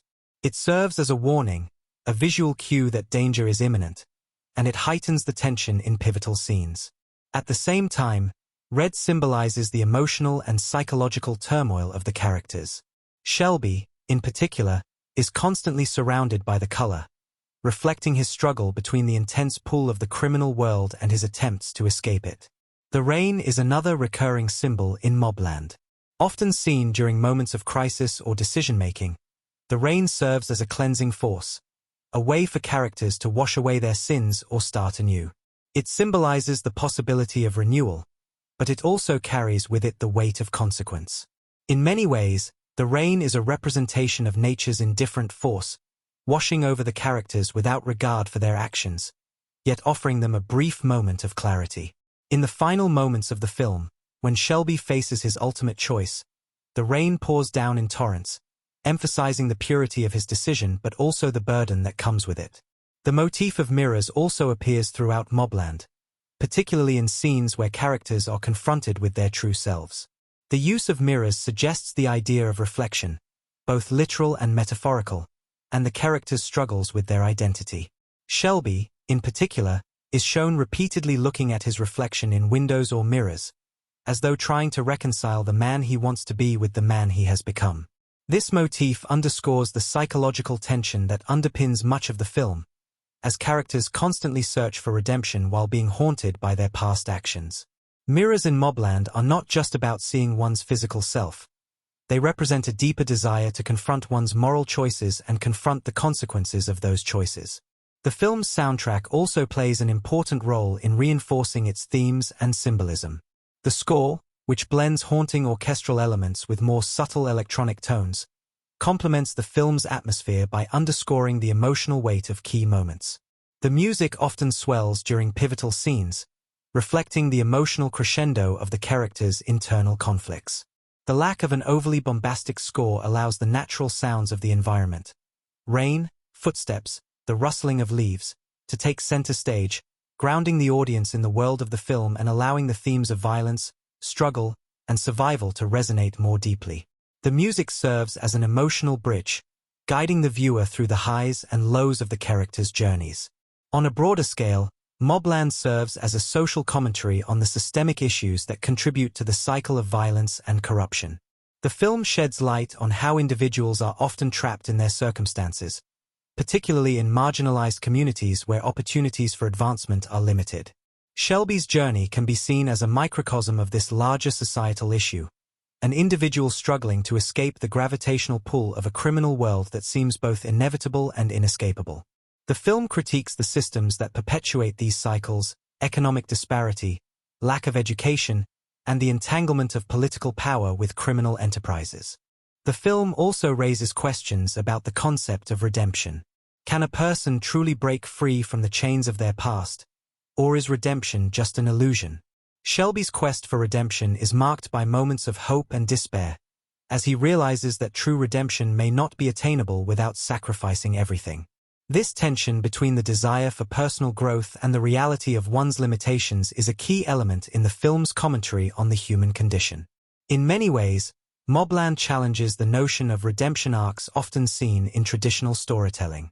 Instead of offering easy answers, the film suggests that redemption, if it exists at all, is far more complex and fraught with difficulty than it might initially appear.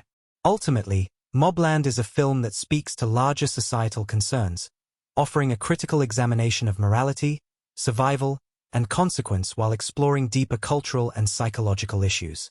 Through its rich symbolism, careful attention to detail, and exploration of real-world themes, the film challenges the audience to reflect on their own values and the systems that shape their lives. What emerges is not just a film about crime, but a complex meditation on the human experience, one that lingers in the mind long after the final frame has faded. The cinematic techniques employed in MobLand play a pivotal role in shaping its narrative and emotional depth.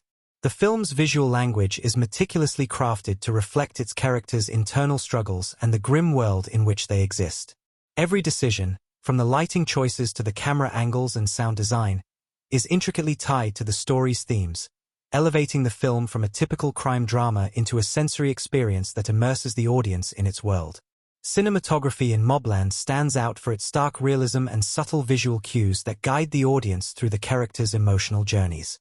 Cinematographer Ruben Torres's work is crucial in giving the film its distinct look, emphasizing both the beauty and decay of the world the characters inhabit. From the very first frame, the audience is presented with an atmosphere of tension, reflected not just in the story, but in the way light and shadow are manipulated throughout the film. Torres's use of natural lighting serves as a foundation for the film's grounded aesthetic. Scenes often take place in the harsh, unforgiving light of midday, which casts long shadows and emphasizes the bleakness of the characters' lives. In contrast, the intimate moments between characters are bathed in softer, diffused light, often accompanied by reflections or shadows that speak to their internal conflict. One of the most striking aspects of the cinematography is the way it uses the environment as a mirror for the characters' emotional states. The decaying town in which the story takes place becomes not just a setting, but an extension of the protagonist, Shelby Connis's internal struggles. There's a deliberate visual contrast between the openness of the town's vast, desolate streets and the cramped, confined interiors of homes and buildings, which often symbolize the entrapment the characters feel in their own lives.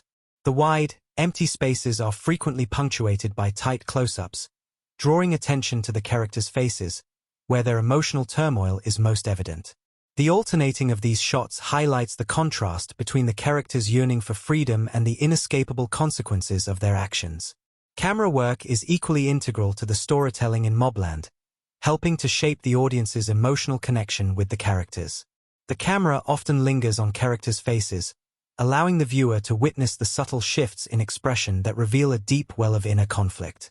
In moments of heightened tension or uncertainty, the camera moves with a slow, deliberate pace, almost as if it's following the character's thoughts, amplifying the feeling of dread that permeates the narrative. This is especially effective in scenes where Shelby is faced with critical decisions that will alter the course of his life. The camera movement is restrained, never flashy, but always precise, reflecting the somber mood of the film. During the more intense action sequences, however, the camera work becomes more erratic, mirroring the chaos of the situations and the moral turmoil the characters experience. The quick, unsteady cuts in these moments create a visceral sense of anxiety, drawing the audience into the chaos of the events unfolding on screen. Another aspect of the film's cinematography that enhances its impact is the use of reflections and mirrors throughout the story. Shelby is often shown in reflective surfaces, such as windows or water, which underscores his struggle with self-identity. These reflections represent the duality of his character, the desire for redemption versus the darker reality of his past. In these moments, the audience is reminded that Shelby is not just trying to escape the criminal world, but also the man he has become because of it. This technique creates a sense of emotional depth, making it clear that the protagonist's journey is one of both external and internal confrontation. In addition, the reflections also serve as a metaphor for the idea that the choices we make leave behind traces that are inescapable, even when we try to move forward. Lighting is another key element that gives MobLand its unique visual tone. The filmmakers rely heavily on natural lighting, often using the sunlight in outdoor scenes to cast harsh, unforgiving shadows across the characters. This serves to highlight the bleakness of the environment and the oppressive forces at work in the characters' lives. The strong contrasts of light and dark are more than just aesthetic choices. They are visual representations of the moral conflicts that define the characters. For example, when Shelby faces the consequences of his actions, the shadows seem to engulf him, symbolizing his descent into darkness. On the other hand, during moments of introspection, when the character is given a chance at redemption, softer lighting is employed, often with a warmer tone, suggesting the possibility of change and hope, even if fleeting. The decision to use low-key lighting in several key moments adds to the mood of tension and uncertainty. Shadows are used to create a sense of unease, often obscuring parts of the frame and keeping the characters' true intentions hidden. This lighting technique works particularly well in the film's more suspenseful scenes, where the characters are unsure of what will happen next, and the audience is kept on edge. The muted, dimly lit environments also emphasize the isolation and entrapment the characters feel. These scenes are rarely bright and cheerful. They're gritty, often with only one or two light sources illuminating the action, creating a feeling of being trapped in a world that's slowly closing in around them. As the film progresses, the editing becomes more pronounced in its role in guiding the audience through the narrative. Editor Sarah Roderick and director Ethan Davidson make a conscious decision to allow moments to breathe. While there are fast-paced action sequences, they are balanced by longer, more deliberate shots that allow the emotional weight of the scenes to settle in. This contrast between fast and slow pacing enhances the thematic weight of the film. When action does occur, it's often framed in a way that's almost disorienting, further emphasizing the chaos the characters experience.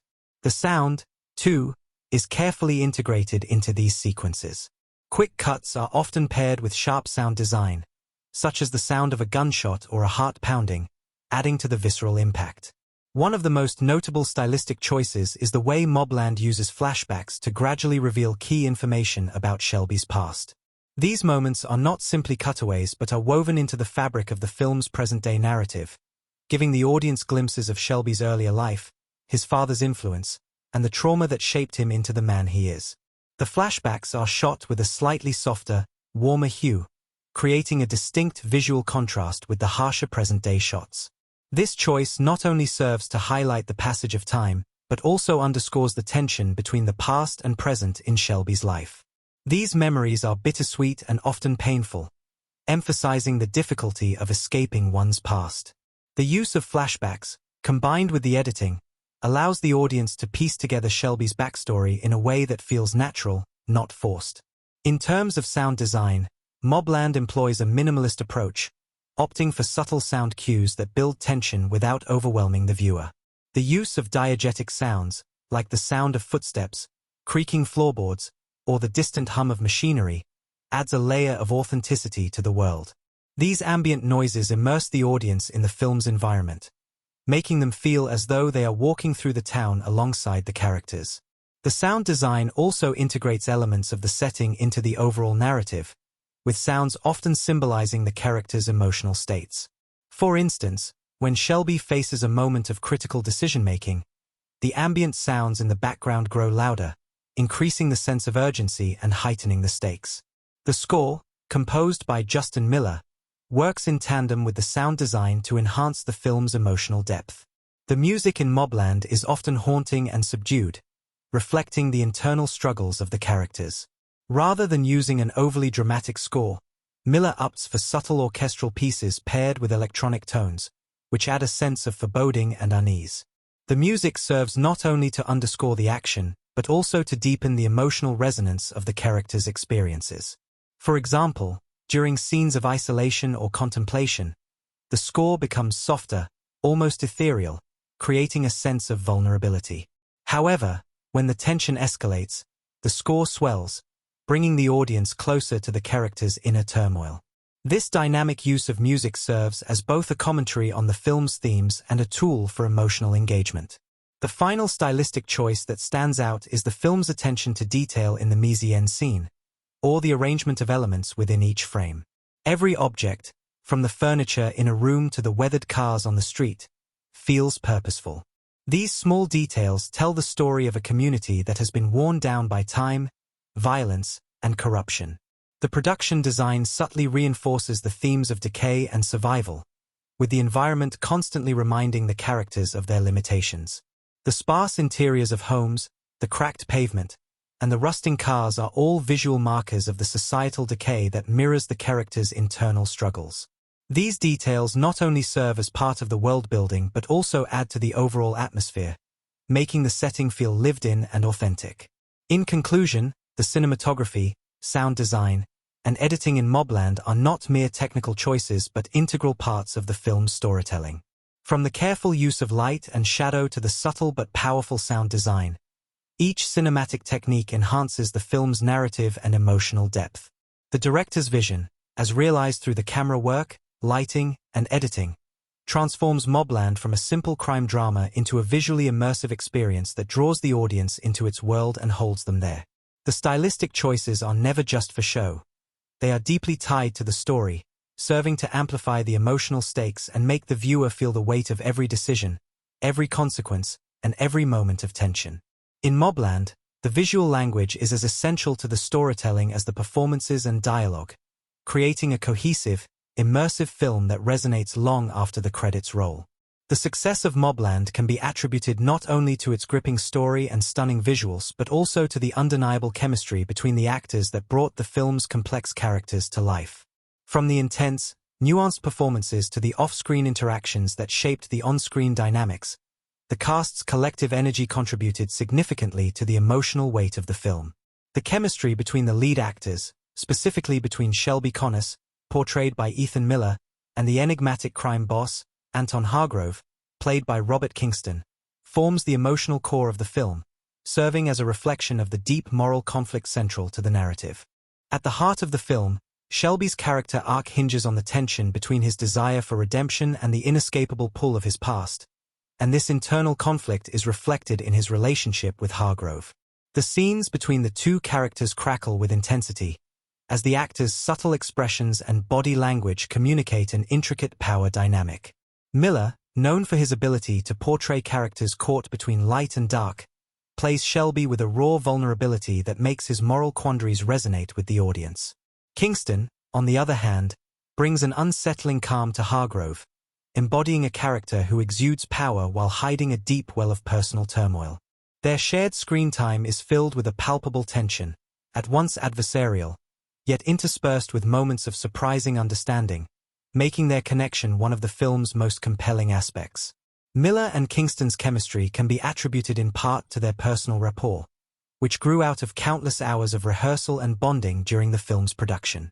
Interviews with the cast and crew reveal that the two actors spent a significant amount of time together off-screen, developing a friendship that mirrored the evolving relationship between Shelby and Hargrove in the film. Their shared experiences fostered a sense of trust, allowing them to push the boundaries of their performances in ways that would have been difficult without that bond. Kingston, in particular, has spoken in interviews about how Miller's intensity and commitment to his role helped elevate his own performance, allowing him to bring a level of nuance to Hargrove that might not have been possible with a less invested co-star. This mutual respect between the two actors translated into the seamless interplay of their characters on screen, making their scenes together feel authentic and raw. The supporting cast also played a crucial role in enriching the film's emotional depth. Characters like Valerie, played by Jennifer Lawrence, a tough yet vulnerable ally of Shelby, and Tony, portrayed by John Boyega, a rival with a personal stake in Shelby's downfall, bring their own unique energy to the narrative. The performances of these secondary characters provide important emotional beats, often serving as the catalyst for Shelby's key decisions. Lawrence's portrayal of Valerie, a woman hardened by the same world Shelby is trying to escape, offers a compelling foil to his character. Their scenes together are often filled with tension, as Valerie is constantly questioning whether Shelby is truly capable of change or whether he's simply fooling himself. Boyega's Tony, on the other hand, adds an edge of unpredictability to the story. His chemistry with Miller is electric, often heightening the stakes in moments of confrontation. Both actors bring a dynamic intensity to their roles, creating a strong sense of urgency that complements the film's darker themes. While the on-screen chemistry between the actors was vital to the success of the film, it was the off-screen camaraderie that truly made MobLand a memorable production.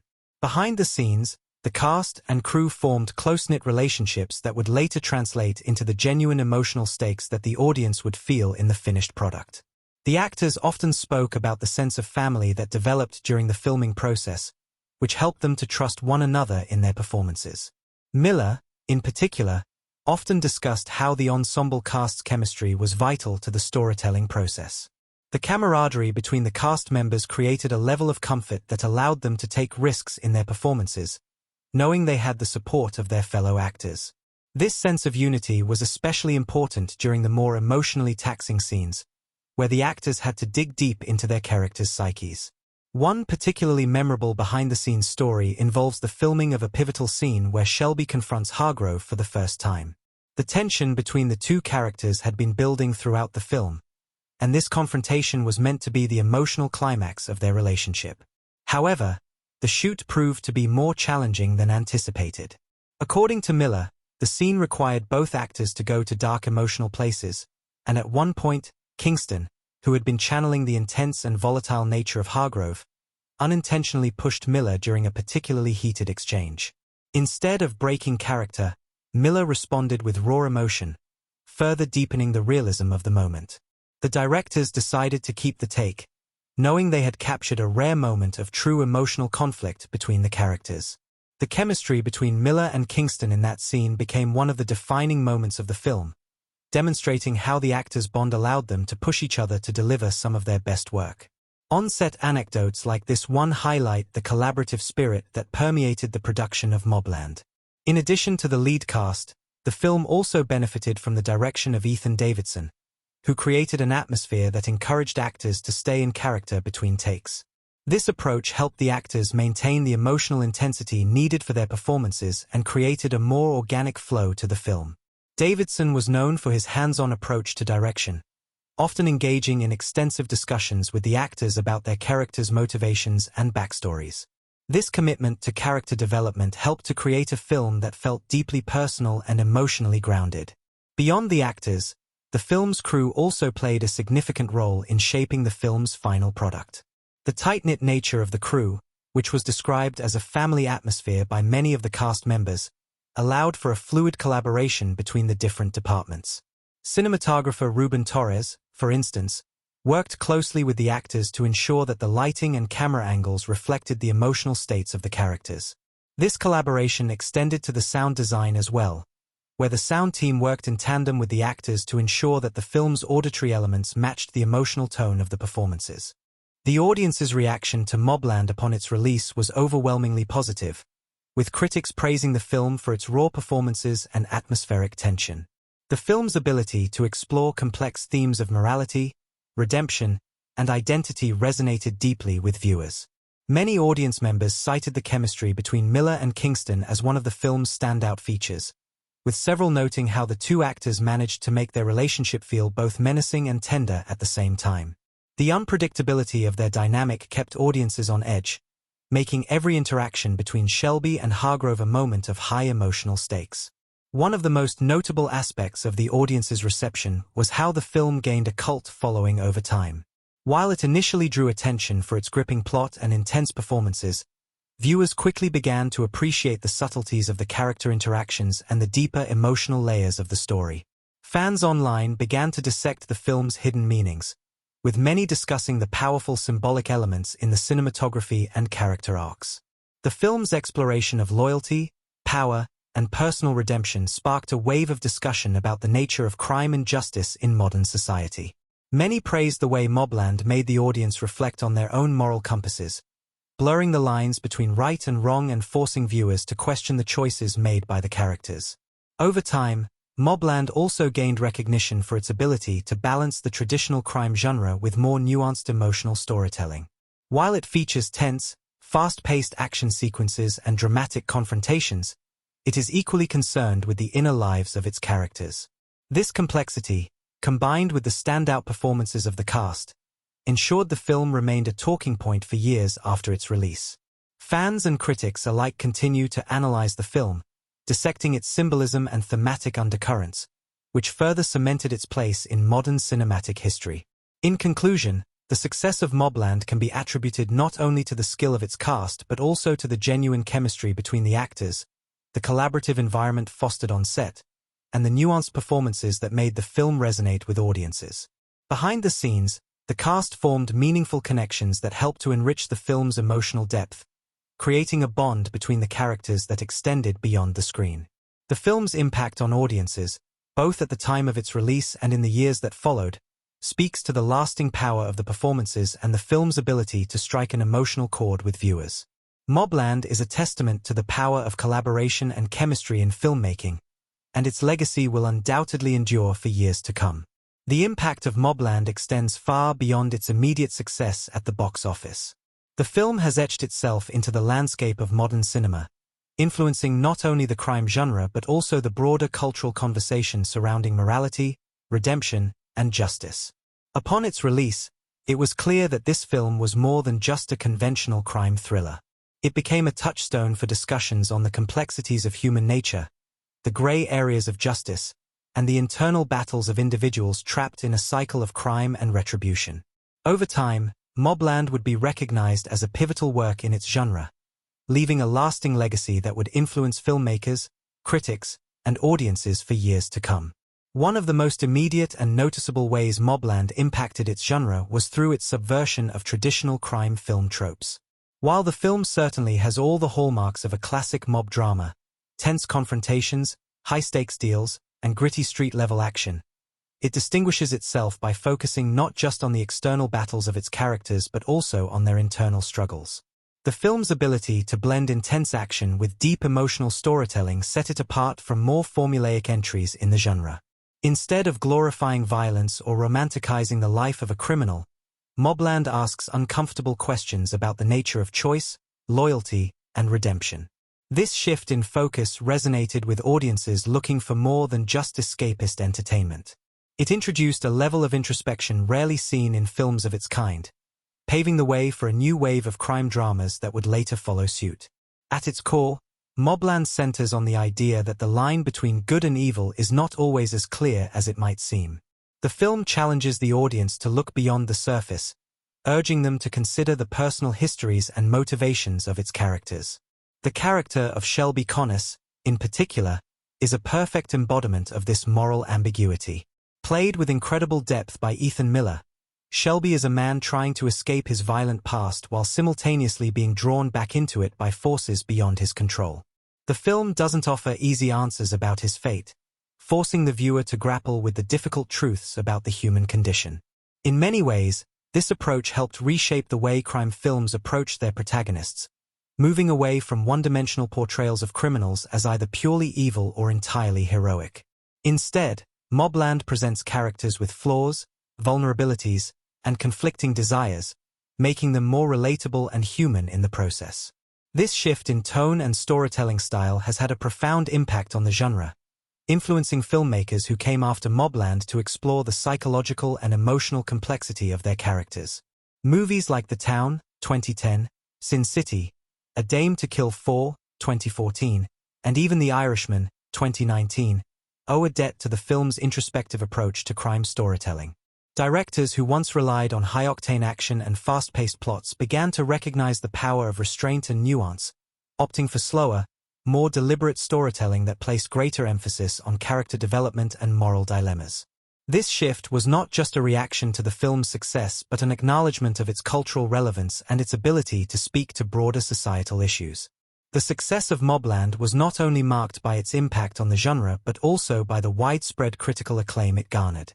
Upon its release, critics praised the film for its tightly woven narrative, compelling performances, and its ability to elevate the crime genre into something more intellectually stimulating. Many critics noted that the film's exploration of complex characters and themes marked a return to the tradition of great crime sagas, evoking comparisons to classics like The Godfather, 1972, and Goodfellas, 1990, albeit with a contemporary twist. MobLand brought a fresh perspective to familiar subject matter, examining the psychological toll of living a life of crime and the impossibility of truly escaping one's past. The film's directorial style, particularly the decision to shoot certain scenes in a more grounded, naturalistic way, also earned widespread praise. Cinematographer Ruben Torres's work in MobLand was noted for its sharp contrasts between light and shadow, which underscored the moral complexity of the characters. The use of long takes and slow camera movements, as opposed to quick cuts, created a sense of tension and suspense that helped immerse the audience in the world of the film. These visual choices were not just aesthetic decisions but thematic ones, highlighting the weight of the characters' decisions and the consequences of their actions. By employing these techniques, the filmmakers made the audience feel as though they were living inside the characters' lives, experiencing their struggles firsthand. MobLand was also celebrated for its sound design, which played an essential role in building its immersive atmosphere. The film's use of silence in key moments, punctuated by sharp, jarring sounds during moments of violence, intensified the emotional stakes. The score, composed by the talented Liam Bellamy, used subtle melodies and dissonant tones to evoke a sense of foreboding, enhancing the film's themes of guilt, vengeance, and inevitability. The soundscape of MobLand became as much a character as the people on screen, further adding to its emotional depth and impact. Of course, no discussion of MobLand's legacy would be complete without mentioning its influence on the cultural zeitgeist. The film's exploration of moral gray areas and the consequences of a life of crime resonated with audiences far beyond the confines of traditional crime film fans. In a time when questions of justice, accountability, and the effects of societal corruption were dominating political discourse, MobLand became a metaphor for larger societal struggles. Its portrayal of characters trapped by their past actions spoke to a universal truth about the human condition: that redemption is never easy, and sometimes it's out of reach. The film's themes of personal sacrifice, loyalty, and the consequences of choices struck a chord with viewers, sparking debates in online forums and film communities about the nature of redemption in modern society. The film also made waves in the media for its high-profile cast, with Robert Kingston's portrayal of Anton Hargrove earning particular attention. Kingston, a veteran actor known for his commanding presence on screen, was lauded for his nuanced portrayal of a crime boss who, despite his ruthless exterior, harbors deep-seated vulnerabilities. His performance in MobLand won him numerous accolades, including a nomination for Best Actor at the Critics' Choice Awards, which further cemented his standing as one of the most versatile actors of his generation. Ethan Miller, who had already been gaining recognition for his work in independent films, was also praised for his performance as Shelby Connors. Critics highlighted his ability to convey deep emotional conflict with subtlety and restraint, allowing audiences to empathize with a character who, in many ways, should have been considered irredeemable. Beyond its critical success, MobLand was also a financial triumph, grossing significantly more than expected for a film of its genre. This success prompted discussions about the increasing popularity of character-driven crime dramas that delve into the psychological complexities of their protagonists. In an industry that had become saturated with superhero films and high-budget blockbusters, MobLand offered something different, something more introspective and grounded. It was a reminder that audiences still craved films that were less about spectacle and more about storytelling. The film's financial success also proved that there was a strong market for well-crafted, adult-oriented dramas that explored complex themes and offered no easy answers. As time went on, MobLand continued to capture the imagination of viewers and critics alike, becoming a fixture in discussions about modern crime cinema. Its influence could be seen in films and TV series that sought to explore the moral complexities of crime, including shows like Narcos and Breaking Bad. These projects, while distinct in their own right, echoed MobLand's focus on character-driven storytelling and its refusal to offer simple moral conclusions. In many ways, the film helped pave the way for this wave of content, influencing both filmmakers and audiences to embrace stories that explore the darker corners of the human experience. In the years following its release, MobLand continued to be celebrated for its ability to challenge conventional storytelling. It became a cultural touchstone for discussions about crime, justice, and the complexities of human morality. For all its visceral action and high-stakes drama, MobLand was ultimately a story about the choices we make and the price of those choices. It's a film that refuses to let its audience off the hook, forcing them to confront the same moral dilemmas faced by its characters. This intellectual and emotional depth is part of what has allowed MobLand to maintain its relevance long after its initial release. In conclusion, the legacy of MobLand is undeniable. Its impact on the crime genre, its lasting influence on filmmakers and audiences, and its exploration of timeless themes ensure that the film will continue to be regarded as a modern classic for years to come. By reshaping the way crime stories are told and adding a layer of complexity to its characters, MobLand has not only secured its place in cinematic history but also contributed to a broader cultural conversation about the nature of justice, redemption, and the human experience. Its legacy, marked by its critical acclaim, financial success, and cultural relevance, will likely continue to inspire future generations of filmmakers and moviegoers. MobLand is a film that lingers long after the credits roll. Its unique blend of action, character study, and philosophical depth make it one of those rare gems that transcends the typical crime thriller. From its gripping plot to its layered characters, the movie continuously challenges viewers to think critically about the choices we make, the forces that shape us, and the consequences of those choices. Every detail in the film, from the stunning cinematography to the haunting score, serves to create an immersive experience that resonates on a deeper emotional level. This is a film that doesn't just entertain.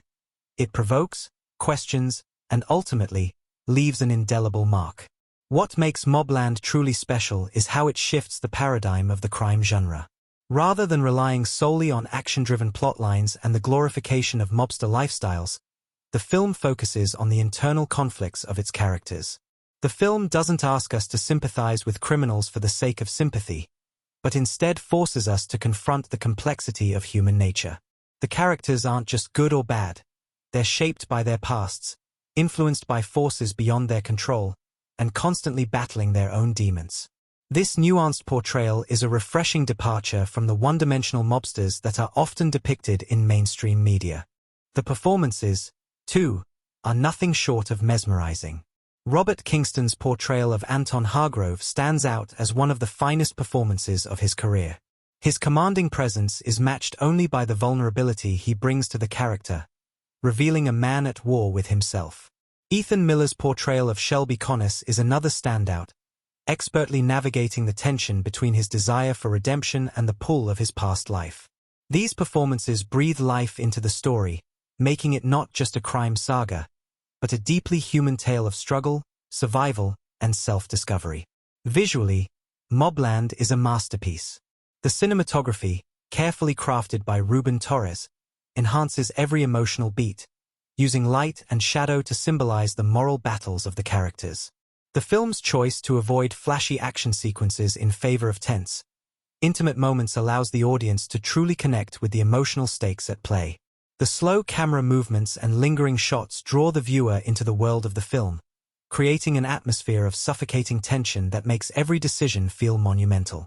But it's not just the visual aesthetics that make MobLand stand out. It's also the themes it explores. The film isn't just about crime. It's about the cost of living a life dictated by violence and the struggle for redemption. MobLand forces us to reckon with questions about loyalty, justice, and forgiveness. It poses uncomfortable truths about the cycle of violence and whether a person can truly escape the consequences of their past actions. These aren't just fictional dilemmas. They reflect real-world struggles that many face every day, adding a layer of social commentary that elevates the film from a mere crime story to something far more impactful. Perhaps most remarkable of all is how MobLand doesn't provide easy answers. It's a film that refuses to let the audience off the hook, forcing viewers to reflect on their own values, their own sense of right and wrong, and the choices they make. By the end of the film, it's clear that there are no winners, only individuals, struggling to make sense of their pasts and attempting to chart a path toward the future. This moral ambiguity is part of what makes MobLand so powerful. It doesn't offer a neatly wrapped conclusion. Instead, it leaves us with questions that we must answer for ourselves. And in doing so, it transforms the viewer from a passive observer into an active participant in the story. In addition to its thematic complexity, MobLand also achieves something few films manage. It leaves a lasting impression.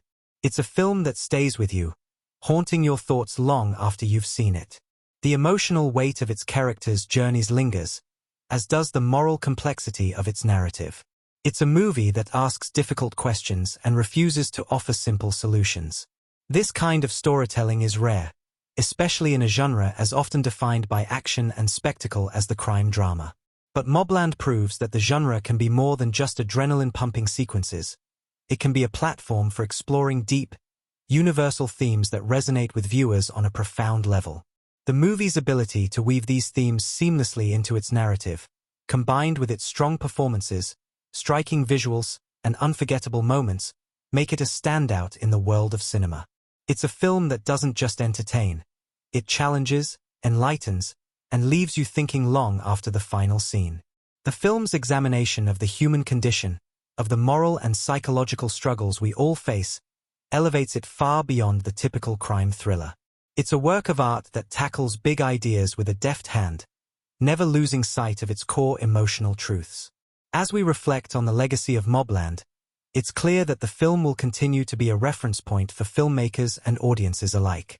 Its approach to character-driven storytelling, its exploration of moral gray areas, and its refusal to provide easy answers will inspire future generations of filmmakers to push the boundaries of what crime films can be.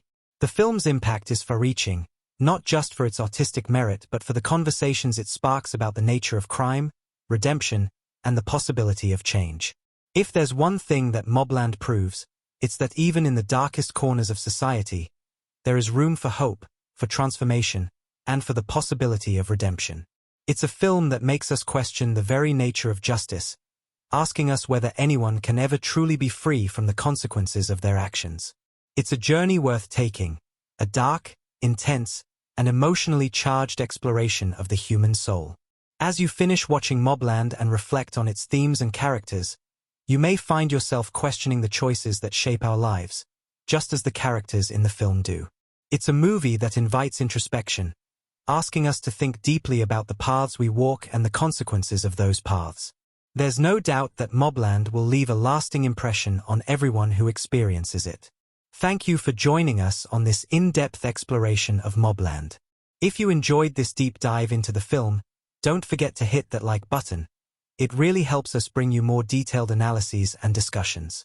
And if you haven't already, make sure to subscribe for more exciting content on your favorite films.